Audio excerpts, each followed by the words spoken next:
Ladies and gentlemen, boys and girls, welcome back. It's Weekly Pint. While it may not be a show, it is a weekly hangout. It happens every week. It happens right here on your favorite social media channel, unless your favorite social media channel is Instagram. It doesn't happen there because they make it hard to stream to Instagram. So we don't. Everybody seems like you guys get the drift by now of how this goes. What the point is, it's for all of us to hang out and drink together. Marco is getting his standard, his truth and his to-go food. Joe is drinking peppermint tea while he is editing. Julia is drinking Westside Coffee Common Ale. And Josh is drinking a Dogfish Head 90-minute IPA. Oh, had a Dogfish Head 90-minute IPA earlier. Joe says that I had a vanilla Schwarzbier from Listerman with dinner earlier, though. Chris is drinking Warped Wing Omega Haze. Out of all of those, so the Westside Coffee Common, I love that beer. I think I have one of those waiting on me. The Dogfish Head 90-minute, I haven't had one of those in a really long time, and now that I read that, I kind of want one. It sounds good. Truth, we've all had truth. The vanilla Schwarzbier, I did not like that as much as I like just the plain standard Schwarzbier. It's a lot of vanilla in there. Not what I typically go for. Not that it's bad, but it was a lot of vanilla. Omega Haze, I don't know if I've had Omega Haze. And then Caroline, how did I do with that one, guys? is drinking Humble Monk's Peaceful Pear Belgian Saison. That sounds good.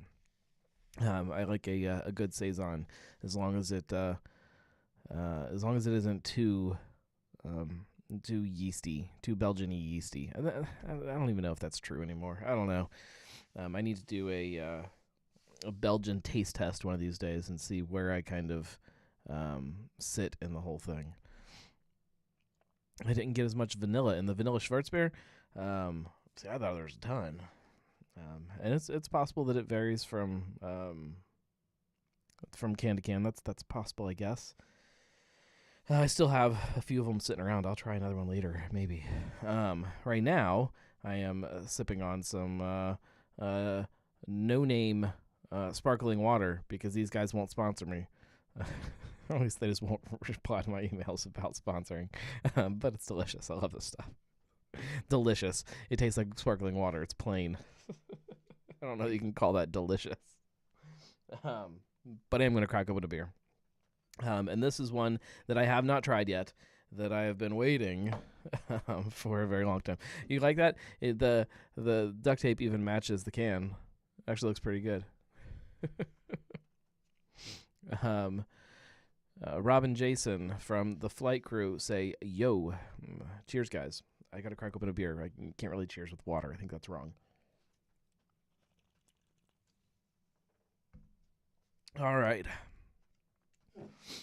I didn't tell you what I'm drinking. Teak from Urban Artifact. I know it's been out for a long time. This one was canned in March, but I just haven't. It's not popped onto my. Chris says, "Dude, you really need to crack open a can of NyQuil."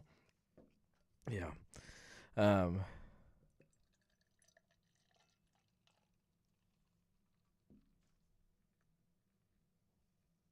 This is a American fruit tart. So if you haven't been kind of watching how the Urban Artifact beer lineup has changed, we're all familiar with the Midwest fruit tarts. That kind of started the whole thing. They made these big, giant, over-fruited sour beers.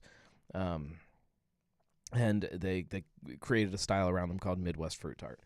At the time, they were also making these fruited gozas, which were delicious. those are now just fruit tarts. So the Gozas are fruit tarts. The Midwest fruit tarts are still Midwest fruit tarts. We now have double Midwest fruit tarts, which are just double the amount of fruit and higher alcohol, that kind of stuff. We have American fruit tarts, which are a little less alcohol and a little less tartness, I think, than the Midwest fruit tarts. So you have like this scale of fruit tartdom that goes fruit tarts, which are the previously known as Gozas. You have American fruit tart, then you have Midwest fruit tart, then you have double fruit tart. if that makes sense. I need to actually get something like a blog post written up about it so I can kind of break it down and get the official word of all of the actual differences. Anyways, teak is tropical American fruit tart. It is, so this is also their new way of telling you the fruit. You can't read that, but the fruit that's in the can, they break it down to, instead of telling you how much was put into a batch, they tell you how much is in every can. Sorry, I forgot to put the chat up on the screen for you guys too. I'm all out of sorts today. There we go. It has 1/7 of a pineapple, 1/5 of a pink guava, and 2 key limes in each can. Well, that's a lot of fruit. And it says, a potion bubbles lazily as Teak the Yellow pours over dust-covered tomes of cantrips and ancient histories. Enchanted tropical fruits swirl around as the spell is complete. Conjure bold flavors. Quest with a Teak. I don't understand what any of that means, other than it is tropical. Let's dive in. Let's see. Cheers, everybody. There's some chonks going on here. Some fruity chonks. Speak of the devil. There's Brett.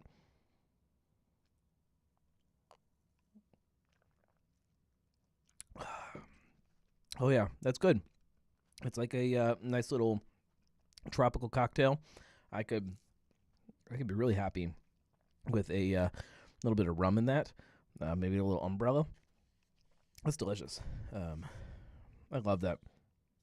We are headed into my favorite time of year for Urban Artifact beers, and that is squeezebox season.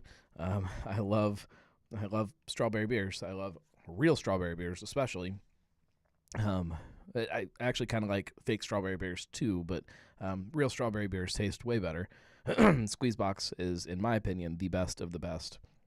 You don't get a beer that tastes more like a strawberry than that one because of how many strawberries are in it. Actually, I wonder how many strawberries are in it. I assume... Sorry, I can't reach my iPad. I've got everything all scooted around here. I assume our new labels from Squeezebox will tell us exactly how many strawberries are in a can.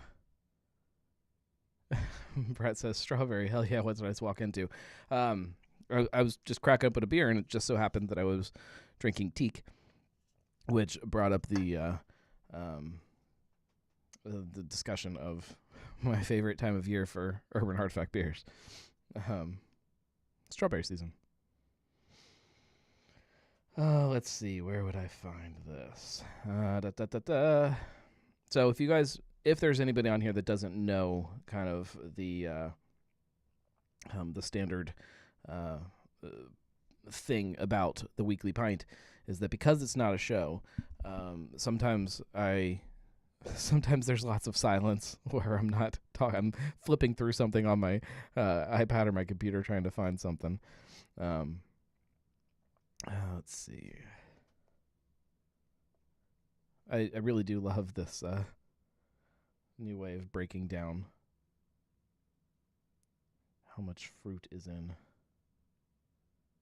my can. But I'm not seeing a squeeze box in my folder here. So either I'm poorly organized, or I don't know. It's not that important. So As far as topics other than what I'm drinking that we could cover today, we are coming off of Seltzer Fest weekend. I did go to Seltzer Fest again. I'm working on a video to catch you guys up on what that was like, and if it was in fact bigger and better than last year, and if it in fact had actual Cincinnati seltzers. Spoiler alert, it did. It also had a bunch of other stuff. We could start there. We could also start with the fact that I did not post an episode of Cincy Brewcast this week because of how busy the last week was. Brett says best, worst as far as seltzers.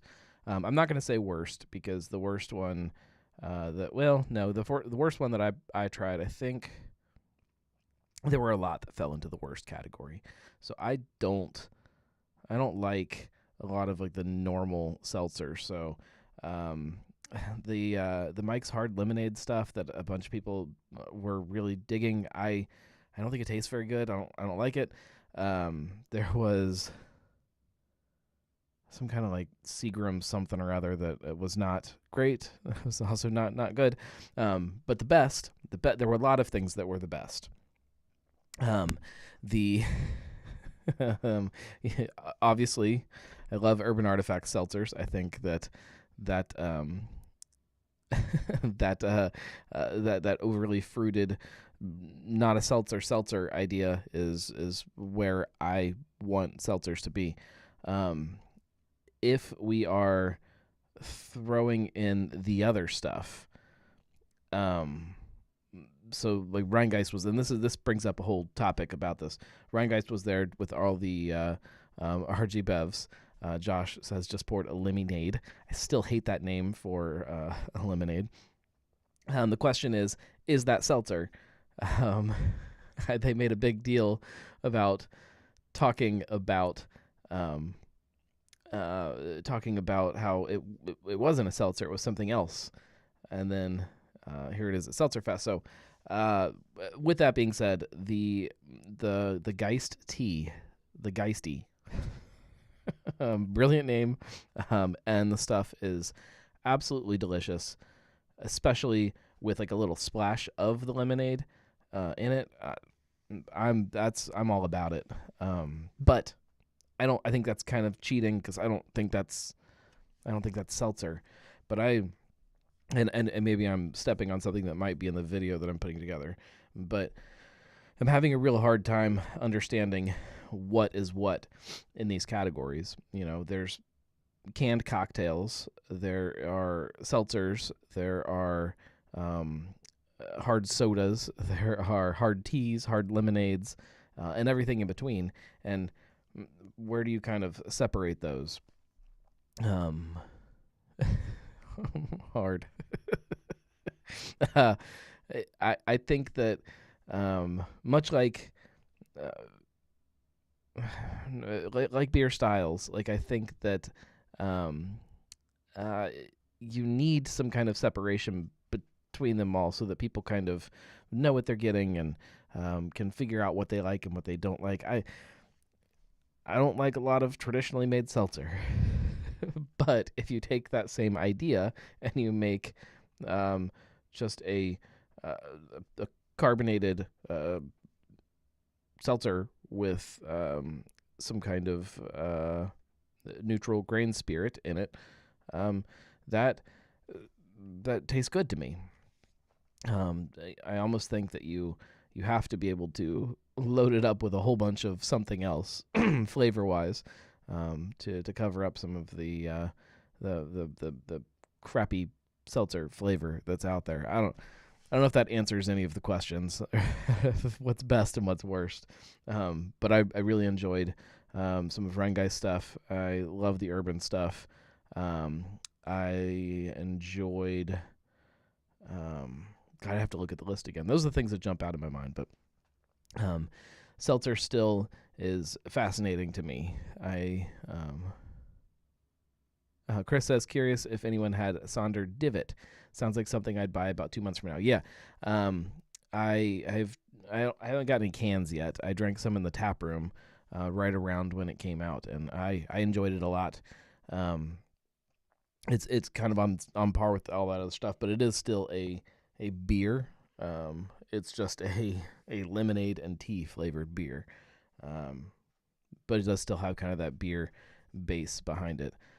I liked it a lot. I enjoyed it. And definitely a pool beer this summer if it sticks around. I don't know how long they're planning on keeping it around, but Josh says Divot is okay. Wish it was more tea forward. Yeah, I understand that. I maybe agree with it, but I think that to me is almost what makes it seem a little more more beer-like than not. I think if you put a bunch of tea in there, it starts to not taste as much like a beer to me. Kind of, I don't know if that tea flavor versus a lemon flavor. I don't know. I don't know if that makes any sense or not. But Seltzer Festival was bigger this year. It was better this year, and there were definitely local brands represented. Actually, I could tell you all the local people that were there. I did write it down. Still not as many as I would like, but and this will go back to that that idea of what's seltzer and what's not. Sean says, "Who wants beer flavored beer anymore?" No. Yeah, I mean, there's still room for everything. I definitely am a beer flavored beer, but Brett says, "What's the next big thing of the summer?" I think we're seeing it with the hard lemonades and the hard teas and stuff like that. Brett says that no one wants beer flavored beer anymore. The nerds do, I think. Just a couple nerds out there.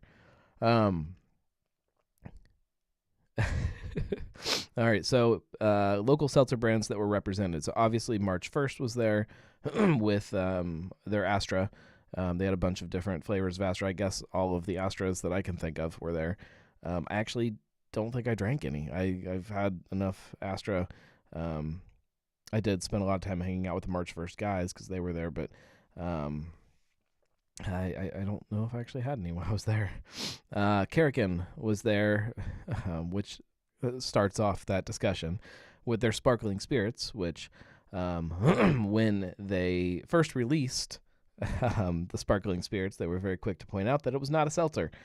So at Seltzer Fest, they were pouring sparkling spirits, and then they also had the bourbon wheel, which is amazing. I didn't drink any at the festival, but I have drank a bunch of it in the last I guess month or so. I'm pretty sure I still have some stashed around here somewhere. That is a good summertime one for me. If I'm thinking of when I want to drink it, I'm thinking like when I'm camping, maybe this summer, sitting around a campfire. That seems like it would be perfect as far as canned cocktails go. Marco says, so it was an RTD fest of sorts.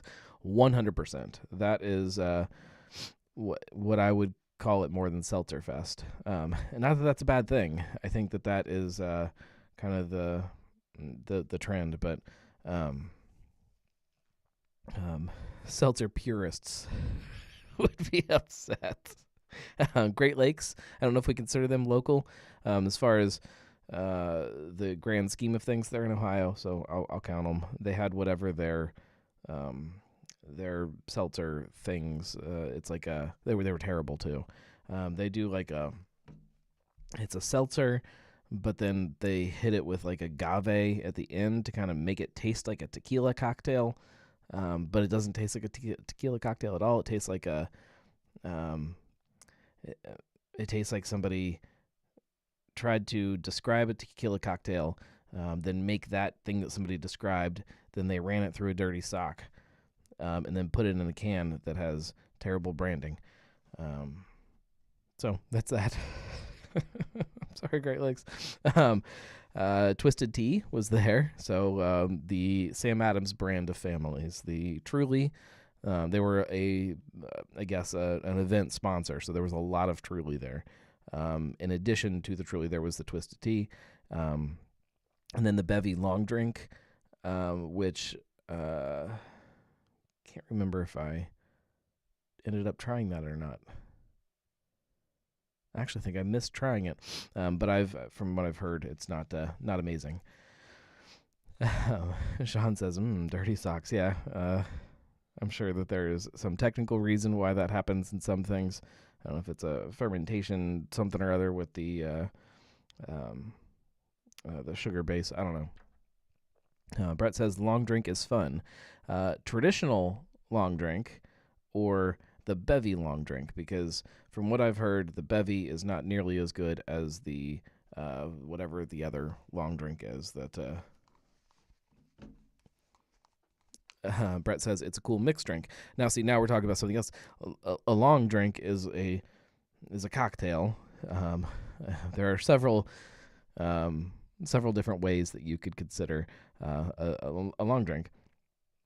A long drink could just be whiskey and soda, or I guess any spirit and soda. That is also called a long drink. But then the traditional long drink is what, like gin and grapefruit juice, and maybe something else. It might just be gin and grapefruit juice, if I remember right. I think we talked about it on some show at some point when it started becoming like super popular. But yes, that I'm all about that. But this Bevy stuff, I did not try. Rheingeist, we talked about Rheingeist, even though they don't have any seltzer, according to them. They were there pouring their RG Bevs, which I don't really care about, like Bubbles and Zango. I think gin, grapefruit juice, and dirty socks. I don't care about those sides of the RG Bevs. I mean, they're fine, but the tea and the lemonade, I think, are absolutely delicious. Third Eye was there with two of their seltzers. There was like a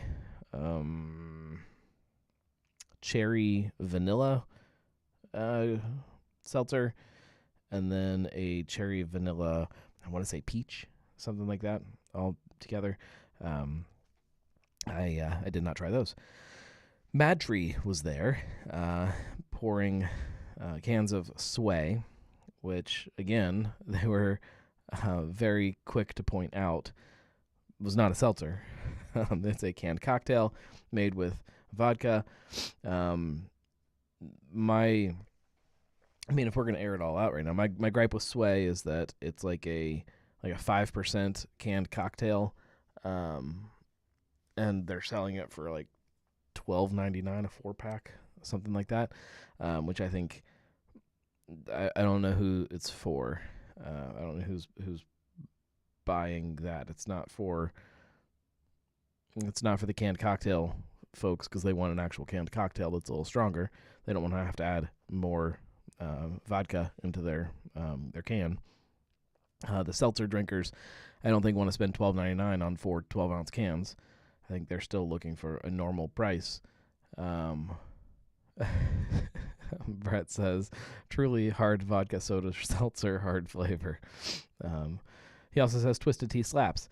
I think that the Rheingeist is way better than Twisted Tea, personally. Still keeping going, Sonder was there. I didn't see what flavors they had. Urban was there. I think they were pouring 4 different seltzers, except my favorite one that I don't know if it's seasonal, the cherry hard seltzer. They had a black cherry that was okay, but that cherry one was what I wanted. And then Rebel Metal was there with their creamsicle seltzer, which was okay. It was okay. Let's see. Caroline says, Cincy Seltzer Fest last year. No Cincy Seltzers. Craft beer community better have local seltzers. Cincy Seltzer Fest this year. Hold my RTD. Seltzers are it is a shift in the seltzer world. It's not the people that are drinking seltzers don't necessarily want seltzer. They are looking for something, and that thing is fulfilled by lots of different RTDs. They just want a very simple drink, very straightforward flavor. They don't want a bunch of different stuff. They want something that is, can I say basic? They want a basic, simple thing, and that's fine. I don't begrudge what anybody wants to drink. You drink what you want to drink, and I'll try it because I like to drink it all. Let's roll through some labels. Why not? It's been a couple weeks since we've done them. I have a few. Most of them are going to be. Most of them are going to be Rheingeist. there's a few different Rheingeist ones, but there's some other stuff here that's interesting. Let me remember how to do this. Let me pull the chat off the screen, and then we'll shift over here. So this is a wine. Sometimes I pull wine labels if there's something that I think is interesting. This is from Hanover, which is out in Hamilton. I guess it's considered Hamilton, out in the middle of nowhere. And they are doing Schützen Apfel, which is for, I'm guessing, obviously by the label, for Kolping. And I'm going to also then go off of that and assume that it's for Schützenfest. But I don't know. It's a Riesling apple wine. Again, this is not my drink that I would typically sit around and be like, you know what, I really want some Riesling apple wine. But you put it in front of me, sure as hell bet I'm going to drink it, and I'll probably enjoy it. This is a brand that obviously, or I shouldn't say obviously, that I assume none of us have heard about. This is from Impact, so this is the Taft's contract side of their business. This is a brand called Robin Road. Robin Road cocktails. So yeah, 8%. So that to me is where a canned cocktail should sit, is 8% or so. It's still drinkable, but it's boozy. Anything lower than that, it falls into a different kind of category for me. This is a cucumber gin and tonic. Okay, I don't know anything about the brand. Don't know anything about anything. It says genuine flavor celebrating nature. They are delicious, handcrafted, small batch RTD cocktails that reflect. They're made at Taft's. They're, I don't know, handcrafted, small batch. I don't really know what that means. I don't think it means anything. It sounds like marketing talk. And there's a couple of them here. This is their sparkling Cosmo. Yum. It's colored with black carrot juice. Okay. I don't know what a black carrot is, but sounds gross. Here is a strawberry mule. Again, small batch from Taft's. Whatever. Again, this one's also colored with black carrot juice. I'll try any one of these. I don't care to try things, but it doesn't sound like something that I really want. This, on the other hand, I would be curious to try. This is a label from Kerrigan. However, it is a collaboration between Kerrigan, 5 Stories, which is Northern Row, their distilling side of their business, the Brain Brew Custom Whiskey, which is a really strange little distillery out in what are they in, like Marymount area over there, and they do these custom blended whiskeys for people, and they're fast aged, and they use these weird kind of wood in there. I don't know the whole process exactly. I need to sit down with them and have a discussion for drinking with the gnome, because it is interesting what they're doing. And then Woodstone Creek, which a lot of people don't know about Woodstone Creek, but you should. They are were the first licensed micro distillery in Ohio after Prohibition. They're now located in St. Bernard, just kind of right around the corner, down the street a little bit from Wiedemann. They used to be located in the back of Listerman, and there's a lot of history going on with them and their business, but they are quiet and small and don't really do a lot. They do a lot of wine, and you just don't hear much from them, but they have good stuff. And this is a collaboration, so they took, and the percentages are on there, 30, 30, 30, 10%, 10% from Woodstone Creek of a distillate from each one of them that then they, I guess, put into a barrel at Carrican and aged it there, I assume. So it's interesting, a fun little idea for the Ohio Distillers Guild, a bourbon collaboration. Here we go. I'm assuming, I could be wrong, that this is for football season next year. This is Cheetah. We all know Cheetah. It's their light lager, and this is the Bengals version. I feel like it's confusing. Cheetah with a Bengal tiger stripe. I feel like you could have changed the name maybe to something else, but I like it. I like anybody supporting local teams. The Jungle Cat limited edition.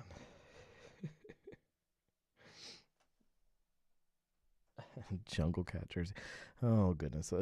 This is what you have to do to get around the trademarks that are out there for for calling things other stuff. So there's that. Again, this is not none of these Rhinegeist beers so far are new ones. Actually, I don't think any of them are new ones. Metaphysical Mango. This is from their sour program, the Outer Reaches, they call it. Caroline says, are they allowed to use Bengal? You could use Bengal, but not in relation to football. So Moreline does the Bay of Bengal, which is a place. It has nothing to do with football. They can get away with that without getting in any trouble. But as soon as you start using football references at all with Bengal, you can run into things. I assume that even if you're using orange on a can with the word Bengal, you might get a letter. Whether or not it is actually going to be an issue is a different question. But no, you so yes and no. You can use Bengal. You cannot use Bengal. I hope that answered it. You can do whatever you want, but you may get sued for it. This is Powder. This is their white IPA. I assume we're seeing this in advance of next winter. But I don't know if that means they're doing printed cans of this, why they're putting it out so early. But white IPA. I like the new design on here. It's in general, I like any of the Rhinegeist branding that takes it like a step past what we're used to. Here's another sour. This is Subliminal Jam mixed berry. If you've never tried any of these sour beers from Rhinegeist, they are really good. They are also like super carbonated, so be careful when you open them because you'll put somebody's eye out if you're not careful. But at least all of them that I've ever opened were. But they are good. Rhinegeist definitely knows what they're doing with stuff. Taft's. So this is actually Taft's, not the other side of the business. This is Cincy Cobra. We have seen this in cans before, but this is new artwork. That is the nickname of Ezra Charles, which is why I guess he's on the label. Citra IPA. Not doing anything earth shattering here. Citra IPA, you know it's gonna be good. That's my speed, as long as it's kind of nice and IPA like, not New England IPA like. Valley Vineyards, we've seen a bunch of new wine labels coming out from them. This is a white sangria, so I believe that's it. That is it. So there's some fun stuff in there. The Cheetah Jungle Cats label. I like that. I think it's fun. I like any more Bengals paraphernalia that I can pile around the basement, and I think it'll look good on a can. Instead of being over the top, orange and black, I like that it's kind of subtle on there. I'm also very curious to see how many local breweries lean into that next season, trying to do some kind of Bengals or Jungle Cat inspired beer, because clearly that has a little bit of popularity to it. If you guys missed out on the whole Moorline Hooday, Little Kings, whatever was in that can, release this winter. Yeah, that's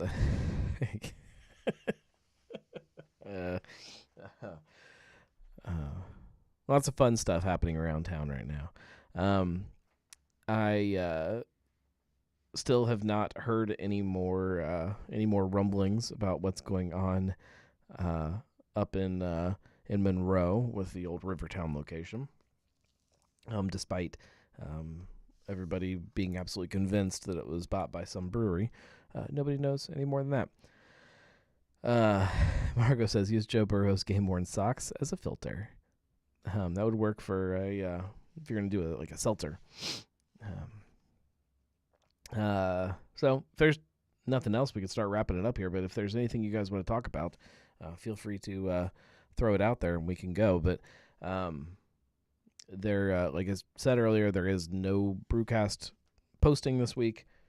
I am recording this week, so we will have one next week. And then I've got the next, 3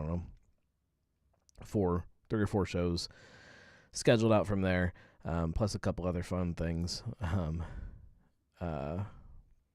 the works. Tim says, have you heard about Ford's Garage in Norwood? Actually, I was having a conversation with somebody about that today, about this idea of a car company licensing their intellectual property to a restaurant. Yeah, it's whatever. I don't have some kind of high hopes that it's going to be the place that I want to sit down and hang out all the time, but I think it's interesting. I think the idea of a brand like Ford doing something like that is fascinating, and a very interesting sign of the times. So that's I don't know a lot about it, except it's a chain of places that they're putting up around, and I don't know how many they're going to be, but it's designed to look like a garage. I know that the construction, Marco says it's officially licensed by Ford, but it is a chain. Yeah, so I mean, it's like a Planet Hollywood.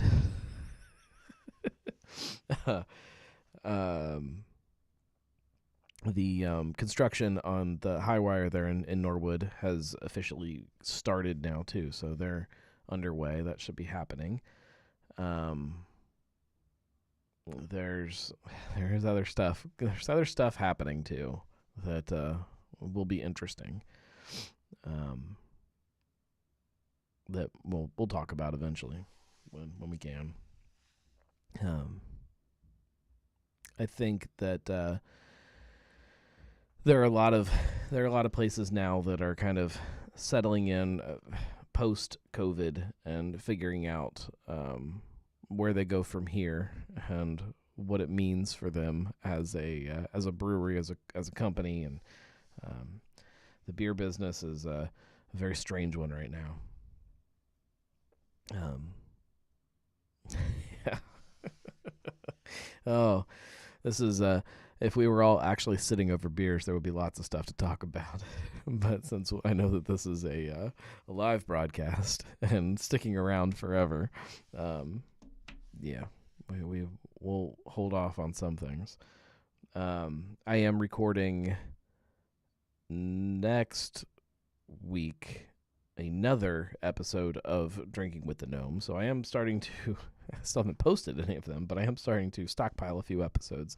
I still have to go back and fix the one that I is supposed to be posting. I was going to post it this week, but I still haven't fixed the episode. So I want to do that before we kind of dive back into getting the show out there every week. But I have new episodes coming. The show will be a tiny bit different most of the time. There will still be some kind of interview-based episodes, but most of the episodes will just be me talking for a half hour or so, 20 minutes, half hour, about something, about a spirit or a cocktail or a beverage or a bar or an idea. I'm just rambling into a microphone, basically. But I will be drinking, so it'll be entertaining. So stay tuned for that. The first episode, I guess I can tell you, it's absinthe is the first episode that we're diving into. So we'll talk about absinthe. We'll drink some absinthe and dive into that a little bit, because I think that there's a lot of misinformation about absinthe. I have plans eventually to do a sake episode. You guys know that I love sake. We have a wine, the first of many wine episodes coming up soon. I wanted to have a margarita episode for Cinco de Mayo, but that's not going to happen. I'm not going to get it done in time, so that's on the list, though. If you follow me on social media, you know that yesterday? In the afternoon, I spent the good chunk of the afternoon sitting on the porch in a rocking chair, smoking a cigar with a giant glass of rum and ting, which if you guys... there's a whole conversation there, which should be an episode, but if you don't know, like, a good funky Jamaican rum and the joy that comes from that, well, like I said, there's an episode there. It's my favorite thing about rum, is those good funky ones. And yeah, they call it hogo. I'm ruining future episodes, but so that's something that's on the list. There's a lot of fun things that aren't necessarily beer related, so therefore don't, in my opinion, belong on Cincy Brewcast, but that I enjoy a lot and I want to make content around. So that will be coming. It's all coming. I've gotten myself a little swamped in work these last couple weeks, which sounds good, except I underbid everything right now, so I'm working way more than I'm making. But that means that I just haven't had the extra free time to make other podcast episodes and to finish videos and things like that I really want to. So yeah, it's the irony of quitting your day job, is that all of a sudden you don't have any free time. I shouldn't complain, because I still have free time. My life is way better than it was before. But I desperately want to work on a lot of stuff. So as soon as I can, you guys will see some of that stuff. With that being said, we should start wrapping things up. Thanks for hanging out. This is always fun every week. A good excuse to come hang out in the basement for a little bit. I hear lots of noise from upstairs above me. Hopefully that doesn't mean that both of my kids are awake. Caroline says the real question is if another podcast will cover both the brewcast and drinking. I don't know that. So Truth Beer Consequences only covers the Cincinnati beer podcasts. So if Drinking with a Gnome is not about beer, I don't know that they're allowed to cover it. I think that's a rule. And if they do, I will start a podcast that talks about podcasts that say they're talking about beer podcasts, but actually don't talk about beer podcasts. I think that statement made sense. I don't know. Thank you guys very much for hanging out with me. I really do appreciate it. For those of you who do support the Gnarly Gnome and all of what that means via Patreon, I appreciate that very much. You can do that if you'd like to. If you don't, by going to thegnarlygnome.com/support. Every little bit on there helps immensely to kind of keep everything moving, especially right now with how my work life and all of that is. So I appreciate it very much, and I promise, I've said it way too many times, but I promise that there is plenty of content that is coming. I hope you guys have been enjoying kind of how I've kind of been shifting some of the content. I know that Prost, as far as the longer YouTube videos, went away. They've kind of morphed a little bit into these, I guess, weekly short form videos on Instagram and YouTube and I guess Facebook and wherever else, TikTok.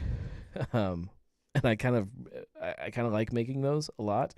And not that they're easier to do than Prost episodes were, but it forces me to kind of squeeze my thoughts and opinions about a beer into that very short time frame, and that's fun to do. Keeps me from rambling, which I do sometimes. So it's fun, and I hope you guys are enjoying that, and I hope you've been enjoying the videos that I have been able to put out on YouTube. If you don't follow on YouTube, please do that, by the way. Go to youtube.com/thegnarlygnome and or thegnarlygnome.com/YouTube. Either way, it'll both take you there. And you can subscribe on there. And like I said, there is some videos coming pretty quickly. I'm hoping to have one up this week. But if not, it'll be up soon. So thank you for supporting wherever you do, however you do. It all is part of the bigger picture of the Gnarly Gnome, and it's something that I hold near and dear to my heart. So you guys make that happen. You enable the thing that I love. So thank you. Cheers, everybody. Have a good night. If you have not tried this beer, go try it because it is absolutely delicious. And I'm going to sit down here and I'm going to pretend that I'm still broadcasting so that I can just sit and drink this beer without being bothered. It's not wrong, is it? I'll see you guys next week. Cheers, everybody.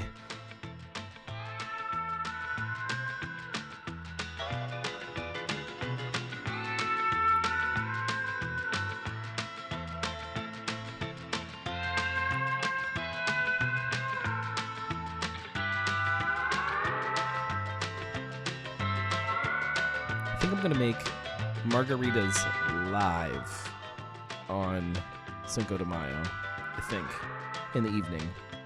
Stay tuned.